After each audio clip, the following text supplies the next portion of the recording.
All right, we're going to start with Uncle Larry. I want you to answer this one Goodness, first. that What was bad. it like growing up in a house with five kids?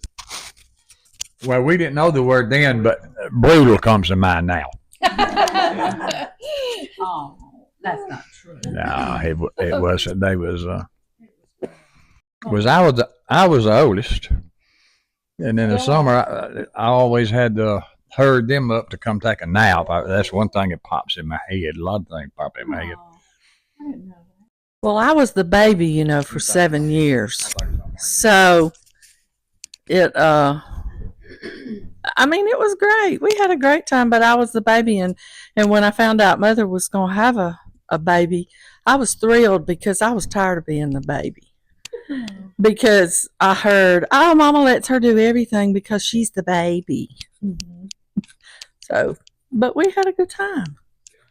It was good. Yeah. Uh, I mean, we had fun and had fun with our mom and dad. Of course, Daddy worked all the time, but he still had time to take out for the kids, and we just had fun. We fussed with these two sitting over here a lot, the two sisters, you know. Larry didn't like for us all to be around him because he is older though.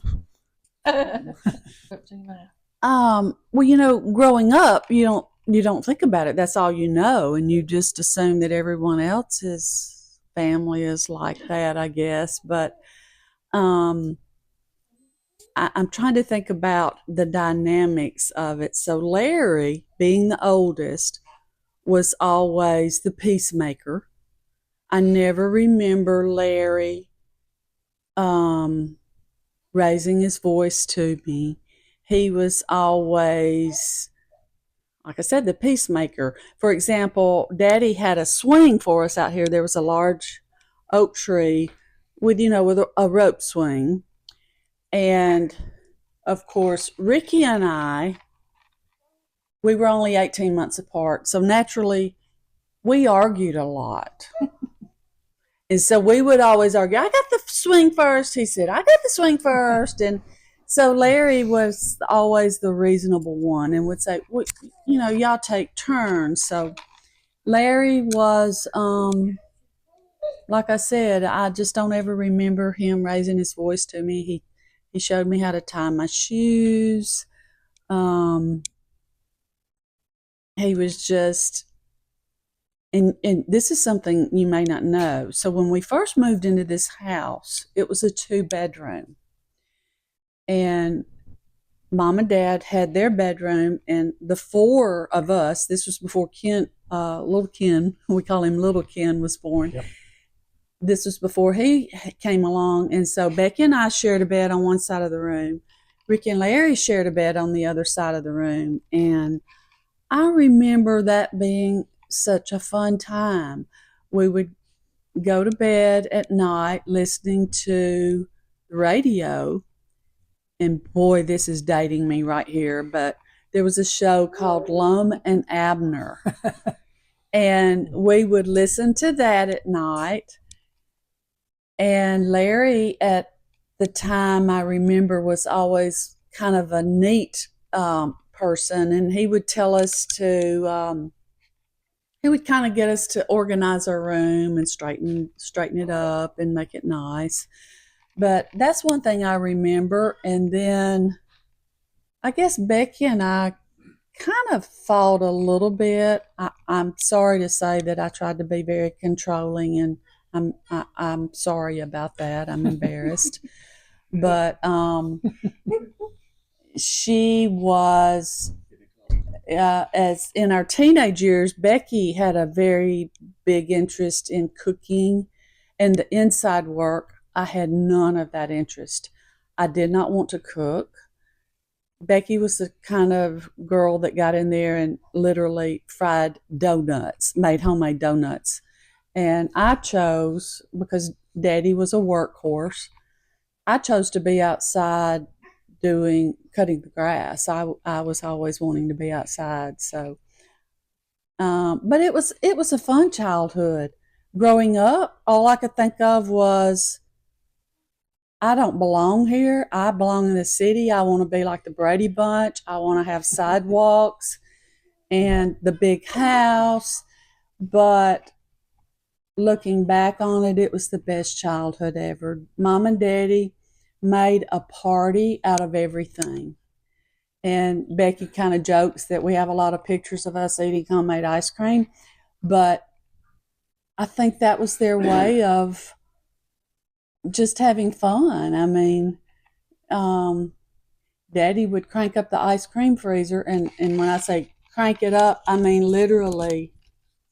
It wasn't an electric. Daddy actually Manual. turned it, and that's actually one of my best memories of my dad, because I always thought he was this, and he was huge. His muscles were, and I've asked Ken before, in my mind I just imagined that they were huge like Arnold Schwarzenegger, and I said, was that in my mind or was that true? And Ken, our little brother, said, oh no, they were monstrous. His muscles were so big. But I remember Daddy turning the ice cream freezer until his muscles just bulged. But it was always a fun time. We'd be outside in the yard, and everybody would stop by on a Sunday afternoon. And we even, after Daddy passed away, and this is kind of sad, but we had a friend of ours to say, I used to pass by there on Sunday, and I would see all of y'all out there in the yard having fun. And she said I was so jealous. And it was things that we never thought about, because it was just the way that we grew up. Mom and Daddy just made things kind of fun, even though we didn't have a lot. And I'm sorry, I'm talking a whole lot, and it's time for me to give the microphone to someone else. But when we're going back to the making ice cream, me and Larry, he would let me and Larry get on the freezer and turn it as long as we could. Oh. And then he would get on it and finish it till he just Yeah. couldn't turn it no more. And it would be froze hard. And one reason you probably remember that very well, because that's only that day that Daddy wasn't working. That's right. It was always 6 days a week with Daddy. But on Sunday, of course, later on in life, he did work some on Sunday. But when we was growing up, didn't work on Sunday. Mm-hmm. And, we thought everybody had a childhood like ours, but as we began to grow older, we realize now that they didn't. I have a little bit of a different memory of the swing out front. This is what I remember. And it's sort of back to me being the baby. But, in the summertime, Mother would call us in for lunch of a pineapple sandwich or a banana sandwich is what I remembered that we ate. And people sort of laughed and said, y'all eat fruit sandwiches. But we'd be around, all of us around the table. And why the boys were here, I don't know, because they were always working too. But my memory is that we would all be around the table, and either one of them would say, I got the swing first, and then somebody would say second, and I was always last. I remember the day it said, I'm going to get it today. I got the swing first. Nobody said a word. So nobody was in line. So that's my memory of the swing. But we did eat a lot of ice cream. Going back to what Larry said, the only day Daddy didn't work was Sunday. Alabama, got a song he sings about his dad. Only day he wouldn't work was on Sunday. That's the way it was here. Yeah. And back to us sharing a room when we first moved here, what I remember is Ricky could not get in the bed until he straightened his sheet up at the very foot of the bed. See, still like that? It had to be, it couldn't have any wrinkles in it. He was down there fixing that. Light had to be out.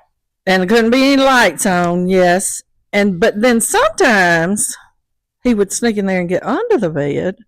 And we had those wooden slats, and me and Phyllis would get in the bed, turn the light off, and he'd start scratching like there was a rat under there,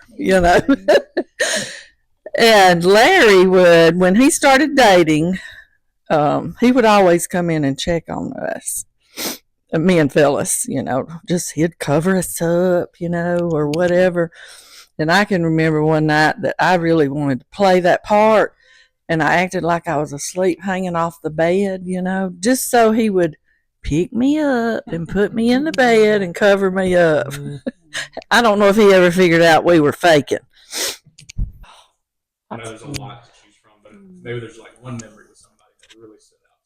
Well, every Sunday we went to Grandmother and Granddaddy's house, and all of our aunts and uncles would be there, and cousins, and even the uncles.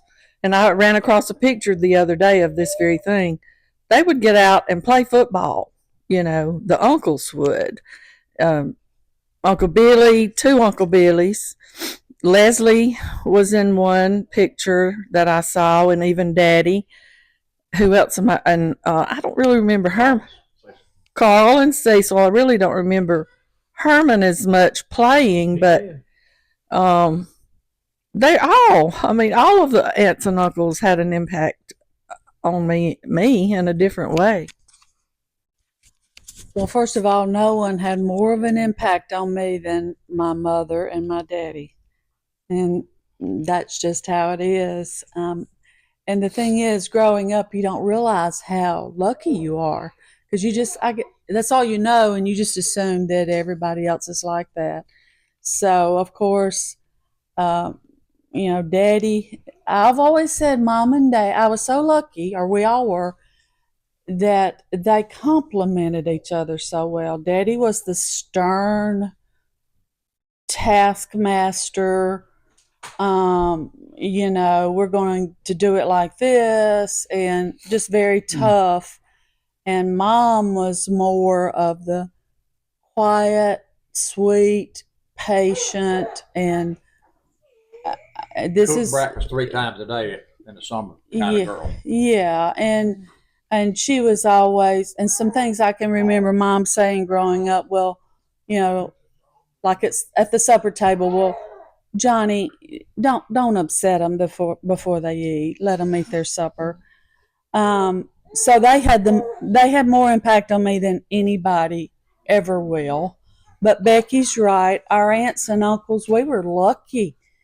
I mean, they were great at Christmas time. They threw rocks on the roof at grandmother's house, and our grandmother had, I'm talking about a small rural country home with like 4 rooms, and there would be like 40 people of us in there, and there wouldn't be a lot of money, but oh, how much fun it was.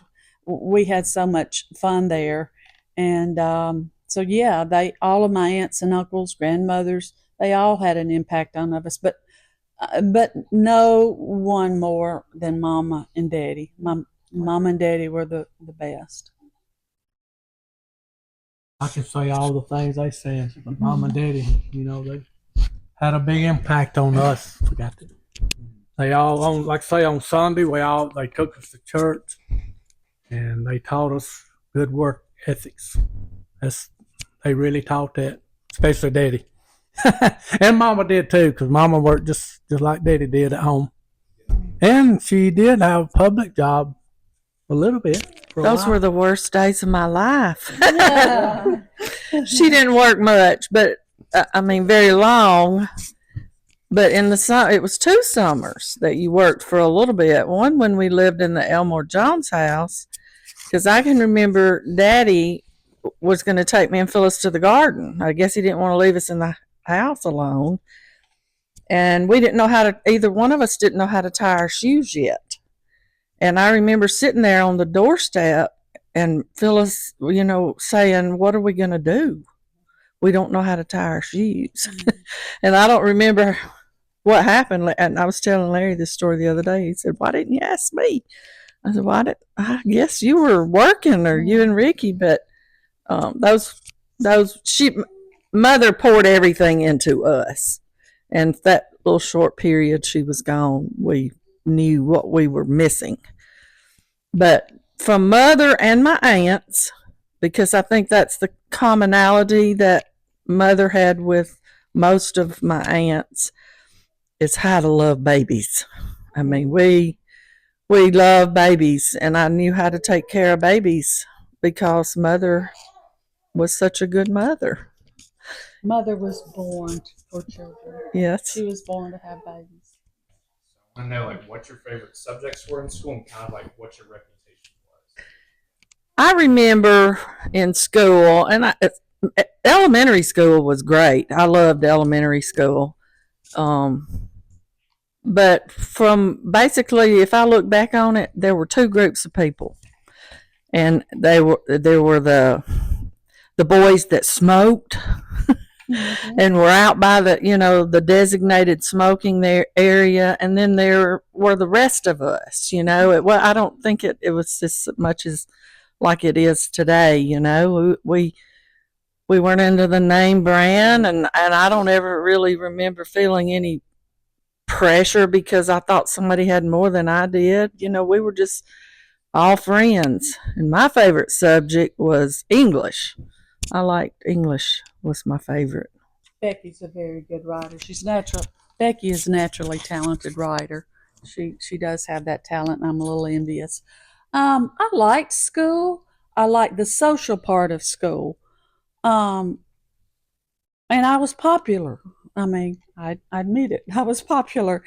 Homecoming queen. I was homecoming queen. I was elected at a lot of different things, but I love sports. Actually, Sia and I'd say in our class we were the most athletic.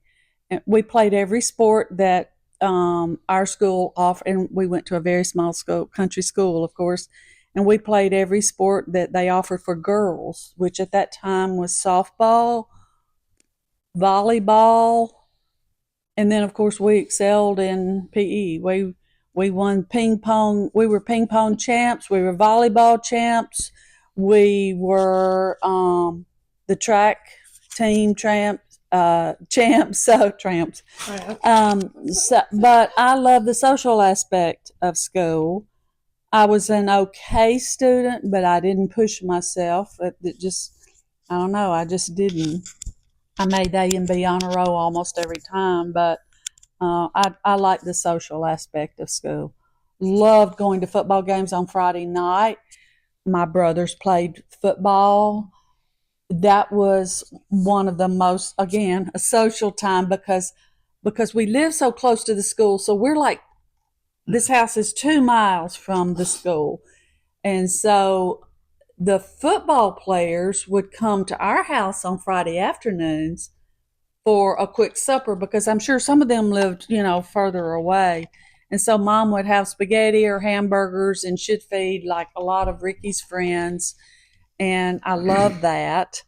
That was, exciting. So, I love the football games. I love watching Ricky and Larry play baseball when they were in Little League. I have some really good memories of actually Daddy when they were playing Little League, taking me to watch them play baseball. And so the social aspect of school was what I loved.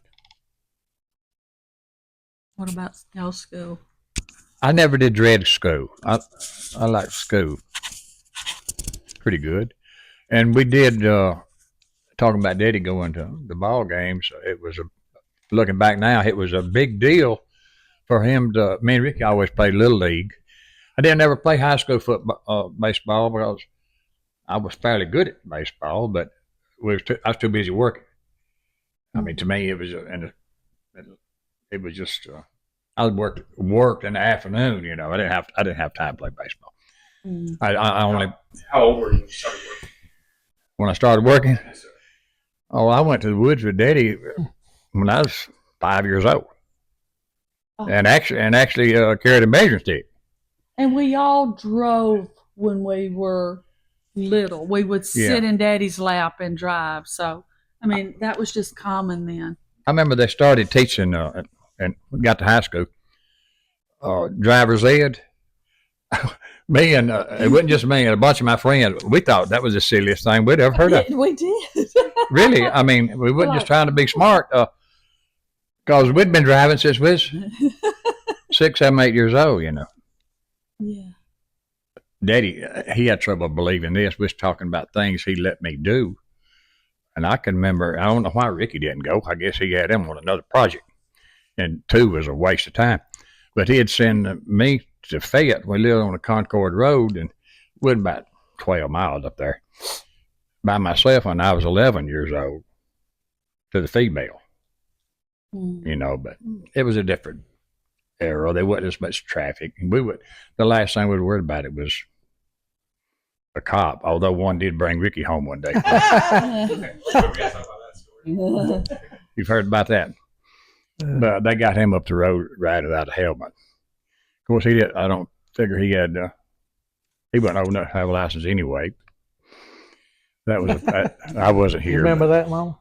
Yeah, me and mother were hanging out clubs. But I like school. I was fairly popular. I was in several clubs, but at like the 10th, 11th through the 12th, I got out of school. Like at 2:00. Me and a couple more boys. I know my senior year we worked at a sawmill. We'd cut off pallets and stack them. That was one of the jobs. But if my dad was anywhere around, I could always work with him. I mean, if I had 2, 3, or 4 hours, I could go to wherever he was working and work till dark. And he would work extra long just so I could work. I know for a fact Daddy had worked many, many Saturdays. And he might not have particularly wanted to because he always had other things to do too, like farming. But he would work so we could work. Now, I will say, Larry, talking about school, I don't know if we'd call Larry a nerd, but he was smart, very smart. He was the editor of the yearbook staff. And what else were you? Well, I didn't choose that job. I kind of got drafted into it. He got drafted, but what I'm saying is Larry was a good student. Yeah, I wasn't a troublemaker. I probably did a few things I shouldn't have done. I'm sure I did. I wasn't as good as some of them, but I was better than some of them, if that makes sense. But it was a good time. Me and some of my friends my age, we think back in our school days in the 70s, growing up, 60s and 70s. I think we lived in the best era there was. Oh, yeah. I liked school. I didn't mind going to school. I liked Edica School, not too far from here. I went through the 4th grade there, and they closed it down. Boy, I hated that so bad because they sent us to Gorgas, and I heard how mean Mr. Hanley was, and I didn't want to go to Gorgas. But I went 2 years there, and me and Mr. Hanley, we made buddies and never had no problem. But I made fair grades. I guess I could have done a lot better than what I did, but I made it through 12 years anyway. I wasn't the most popular guy, but I mean, I guess I was in all the sports with all the other good guys and had a lot of good times with ball and baseball and football. A really good time. I have ingrained in my mind the football number of all 3 of my brothers. And y'all tell me if I'm wrong. Larry was 54. Ricky was 24. And Ken was 44. And I remember watching Ricky play more than the other 2. Maybe it was just the age that we were. But Ricky was called Johnny Musso because I don't know if you know or remember Johnny Musso, but he scored a lot of touchdowns for Alabama. And Ricky was small and wiry, and he would just run over those players. And so he got the nickname of being Johnny Musso. I remember that. And Daddy rewarded us, whether this is good or bad, with money a lot. Not that he had a lot of money, because, we didn't, but I remember him giving Ricky $50 for every touchdown. And he did that with our grades. And I never remember there ever being a conversation about any one of us, y'all got to get your grades up. There's a problem with these grades. We just all had, we made good grades, and Daddy would reward us with $5 for every A or something like that, and I'm going to take away for anything under an A, and we pretty much made Mother and Daddy happy with our grades, from what I remember. Daddy parented, and Mother too, I guess, because Daddy was basically the disciplinarian, but Daddy didn't just always tell us, you got to do this or that, and then he would just keep his eye on us. He told us what he expected, and that's what we did. He didn't keep his thumb on us. And I think that is what helped us to be independent. The term helicopter parents, our parents were not helicopter parents. I don't remember them ever saying, did you do your homework? Right. We just knew we wanted to please Mom and Daddy, and they had expectations, and so we just did what was expected of us. But I will have to say this little story about Ricky. So, of course, he played football, and that in December of his senior year, Ricky and LaWanda were married. And I can remember Junior. of your junior year. Yeah. Oh, okay. So, but I can remember. Even better. Yeah, even better. Way to go. And you too, LaWanda. But I can remember his football coach, standing right out here in the yard, right by the front porch. He came up to have a conversation with Daddy, and he basically said, Johnny, Ricky needs to stay in school. He needs to keep playing football. Just because he's getting married doesn't mean that he has to quit school, and I'd like for y'all to keep him in school. And I'm so happy that Ricky took that advice, and he stayed in school. He played football, as far as I know, through the remainder of his high school years. And here they are today. You may have something to add to that. I do. Do you remember that, Coach? Going back to my grades and all, I had to give LaWanda credit because she done. We got married, and I was in December. I was in 11th grade, so she done mostly my homework. The senior year, especially. What little I had, I didn't go, but two. I didn't even go half a day. I think 2 classes all I went my senior year. But she would do my homework because I was having to work to make money for my wife and baby. By the way, that Johnny Musso, he was our Italian stallion. I remember. And he was a great player. But let me clear something up before I go any farther. I didn't mean to sound like when I said I was better than most. I didn't mean that we weren't taught to be better than anybody. I meant as far as behavior is what I was referring to a few minutes ago. Now, Phyllis is right. Mom and Daddy never asked, did you do this or do that at school? The way Mom and Daddy looked at it, especially Daddy, I think, y'all got a job to do.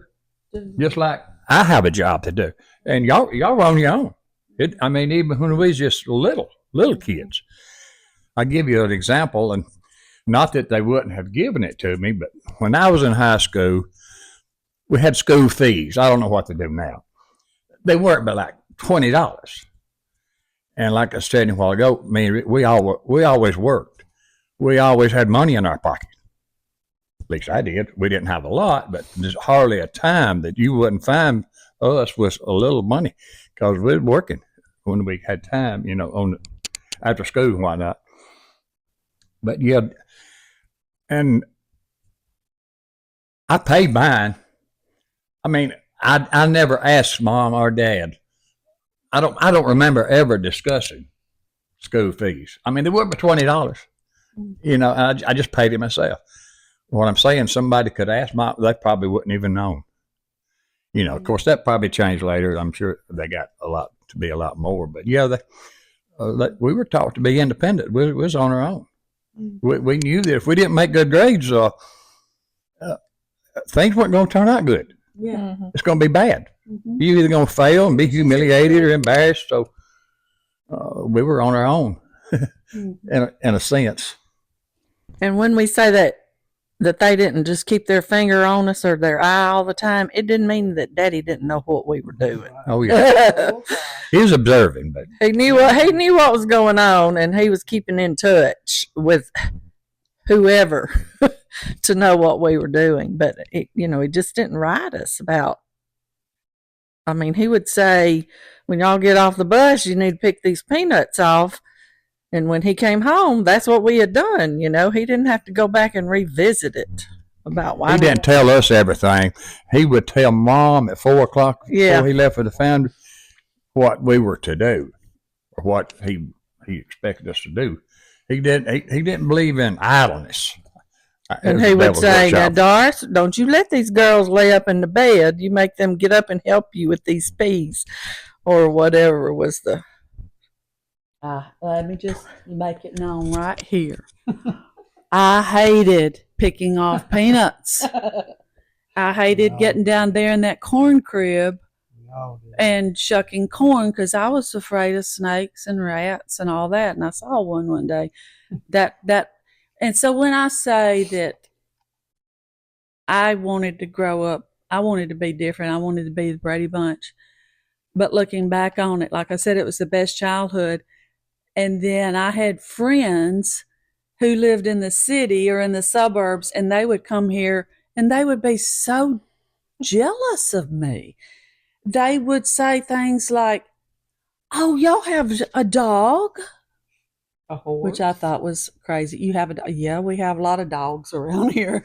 Or you have a horse? Or y'all have motorcycles and mini bikes? And I didn't realize then, but they were jealous of my lifestyle, which I wasn't even appreciating. But when I got older, of course, I realized it was the best ever, and I wouldn't change it for the world. We probably talked too much about the work ethic. But I just thought of a story because me and Ricky was working when we could, just real little. And I can remember guys, when you're working, especially a lot of times on the side of the road, people always stopping by. Oh man, I can remember, they seemed old at the time, come by where we were working. And there's a period there, me and Ricky both I hadn't graduated up to chainsaw. I was skiing with a mule and a horse, both of us were. And Ricky was like this high. He didn't start growing until he was 21. Something like that. But these old men would stop by, and I could tell, and one or two of them even made a remark about that kid. They thought Daddy was being cruel. That's what some of them thought. A few of them did. That kid, working that kid out there like he was working. Mm. But Ricky could skid as many logs as a 30-year-old man. That's a fact. With my hand up. But I thought about that a lot of times, and I've told a lot of people that they look, man, he's working them boys today. And some of those stories, Seth, I've never heard. Becky and I were a little bit sheltered, being the girls. We were at home with Mama, and the boys were out working, and it was kind of like, really, I guess, two different worlds. I mean, we worked at home, but actually, in some ways, we were a little bit spoiled. Daddy raised us, Mama raised you. Daddy, he was from that era where boys were boys and girls were girls. And I'll tell you this, I don't ever remember saddling a horse, putting a bridle on a horse. If I wanted to ride a horse, I can hear Daddy telling one of them to go down and, put the bridle and the saddle on the horse for me. So, and And Becky and I didn't have to get up early in the morning before school and go feed any of the animals. So even though we had a strong work ethic, in some ways, I guess we were a little bit spoiled, but it was, I think, only because Daddy, he kind of separated that the girls had duties and the boys had duties. Yep. And he was that generation that felt like the boys did certain things. And boy, am I glad. I'm glad. He would never buy us a motorcycle, me and Phyllis a motorcycle. I remember us asking for one, but that wasn't a girl thing. But it didn't mean we didn't ride, because when Ricky and Larry were gone to work, we knew where they kept the key. Yeah. And what was that y'all had? 360 Yamaha or I something? had a 375, but I doubt if you got on it because that thing. Well, there were two girls. We had two friends that lived down the dirt road, and they were a lot more tomboyish than we were, even though we were outside country girls, barefoot and everything. But we would get the key and we would go ride with those girls because they taught us a few things, didn't they, Phyllis? The Donner girls. So, Daddy did. He wanted us to not be prissy, but he wanted us to stay feminine in a way. It was. Oh yeah, at the wake when Daddy died, we're standing in line, all of us, and they could get to me and Phyllis, and they'd say, "Well, I didn't know Johnny had daughters." And Phyllis said, "That's we're the best kept secret." 5 questions just asking about like your personality types. So first one is, as kids, who had the dirtiest room?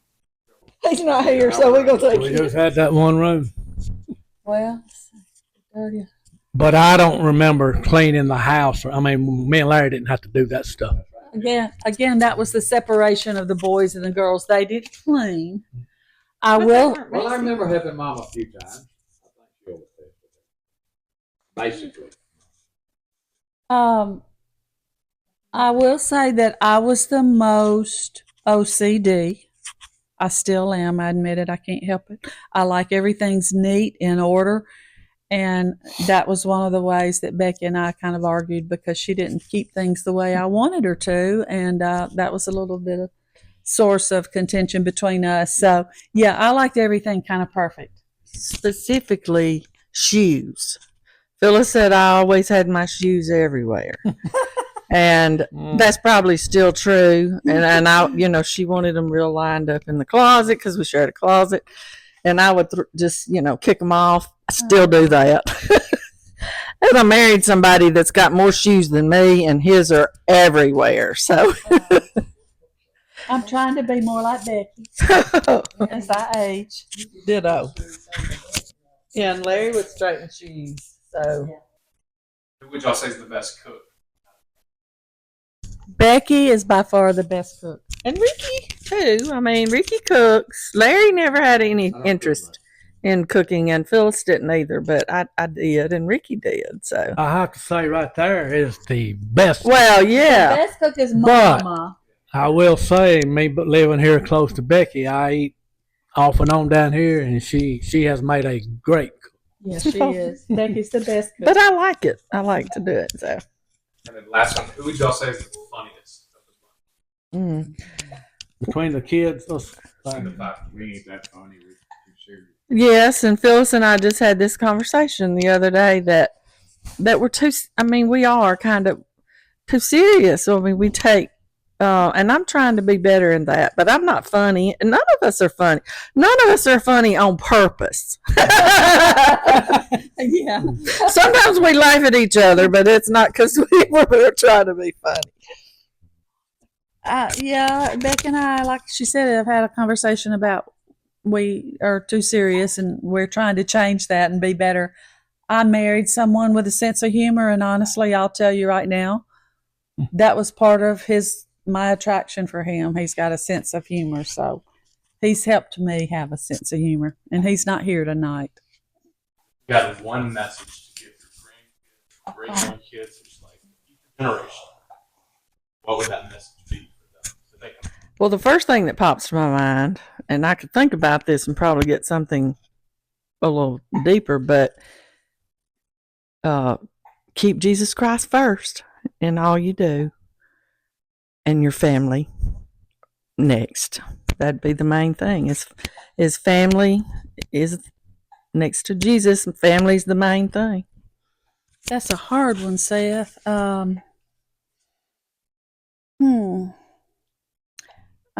After going to Uncle Herman's funeral yesterday, the most important thing is to try to, I think, live your life every day with your legacy in mind. You know, it's easy to get so caught up in your work and the world and, you know, all wound up tight. And I'm one of the worst ones to get a little bit wound up tight. But to pause and really think every day about your legacy and, like Becky said, your faith, sharing your faith, and honestly, too, lately I've been thinking about one of the most important decisions, and I wish I'd talked to my kids more about this. Luckily, they both made great decisions for them, but one of the most important decisions you'll ever make in your life is the spouse that you choose. I think that will have a greater bearing on your life forever and your commitment and your faith than anything besides your faith in Jesus Christ. But especially yesterday at Uncle Herman's funeral, yes, he was a good man. He left a great legacy. But it's like Larry said, he also married well. He married our Aunt Joanne, who was a helpmate to him and who was always faithful to him.